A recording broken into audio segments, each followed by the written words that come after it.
to yam the lawai dai amadi ne up to date oi the ba na ki kok ni khale dana lawai nu pia is cook Opanya ka wala ito labu sala ko ko lo yan tawo to masam ka sino yan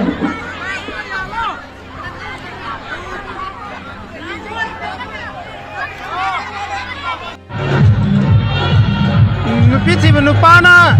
sai bai bi no pakhang khoi gi ju khara khara khan bi o akhoi am ta phangdre line manipuri youtube channel as being bi mayam pum nampu amuk hanna taram noksari han bade yamna maru oi bayam nungai taba paw amata update thamjage haino pokta sahi tramaga manga ge angang nupamacha ama ahing nongyai pung baroga makhai adwaida chongthakhibadgi houjikfao thiba khangdana leiri paw asi cctv camera dagi khangba ngamkhibani hairi yamna nungaite aduga mathangi update asina yamna nungaitaba wari makhakta haijaramge ai matam supada harauna nungaiba maithonga loina lenjai ai bu pokpi ima aikhoi hundok piramduna mafam khangdana mangkhiba numitto ngasi phawba kaudri numitto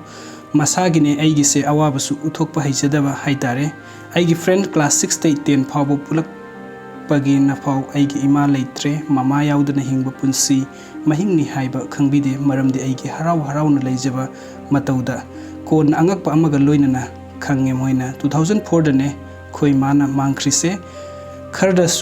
khabardasu hape babana yamno wana thi adu phangkhide aina class 6 loirakpa 7 karam dai dane matamdo haujikte khange pautai adubu ujagedi phangdre aina uningdaba aikhoi babana su yade uning ipana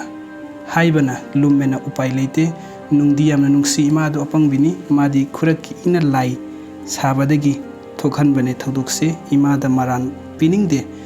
adubu upai leite pumnamak khanglagasu imadugi maran haibabu apangbi oibase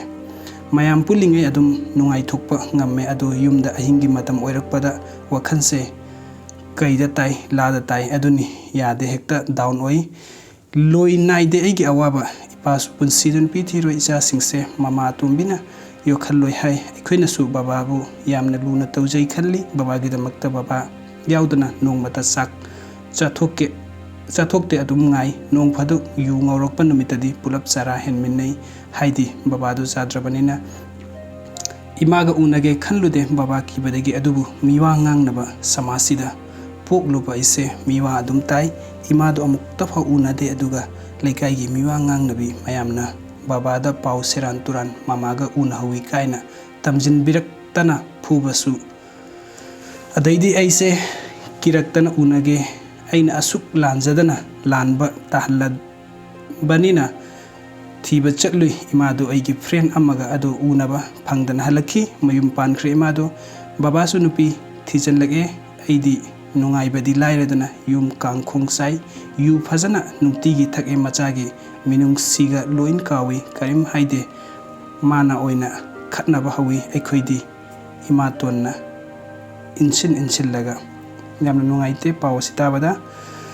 video si loidri faw yeng bibagi damakta mayam pumna mupu amuka na thagachari anob update ki damakta nuksibidina channel subscribe to biramu thank you so